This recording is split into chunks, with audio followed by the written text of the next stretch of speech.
दुआ करें कि 1-2 घंटे बारिश हो जाए तो शायद अल्लाह ये टेस्ट मैच बचा जाए। হ্যাঁ, ঠিক এভাবেই কামরান আকমান বলেন, আমি বা আমাদের ব্যাটসম্যানরা তো আর টেস্ট ম্যাচ বাঁচাতে পারবে না।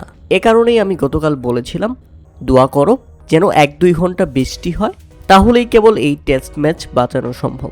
শুধু এখানেই শেষ নয়, তিনি রীতিমতো ধুয়ে দিয়েছেন সালমান আলী আঘাকেও।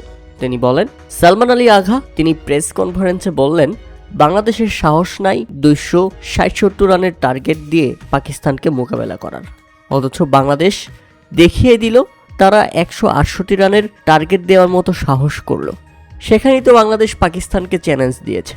বাংলাদেশ পাকিস্তানের চ্যালেঞ্জ অ্যাকসেপ্ট করেছে, Salman Ali agar challenge accept করেছে, আর অথচ পাকিস্তানি ব্যাটসম্যানরা কি করলো?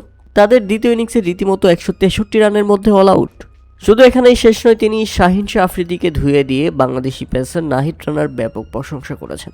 তিনি বলেন, আমাদের প্রিমিয়াম পেসার, তিনি বোলিং করছেন 123 থেকে শুরু করে 132 হাইস্ট, অথচ নাহিদ রানা প্রত্যেকটা বলই করছে 142 থেকে 145 প্লাস স্পিডে। আমাদের বোলার আর নাহিদ রানার মধ্যে তফাৎটাই না দেখুন।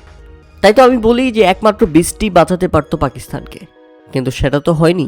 তাই আমি বলেছিলাম সবাই দোয়া করো যাতে বৃষ্টি হয় 1-2 ঘন্টা, অন্তত পাকিস্তানি ব্যাটসম্যানরা বেঁচে যায় পাকিস্তান, লজ্জিত না হতে হয় বাংলাদেশের কাছে। কেননা পাকিস্তান বাংলাদেশের মাটিতে কখনো টেস্ট ম্যাচ হারেনি, আর এই জামানাতে এসেও আমাদের সেটার সাক্ষী হতে হলো।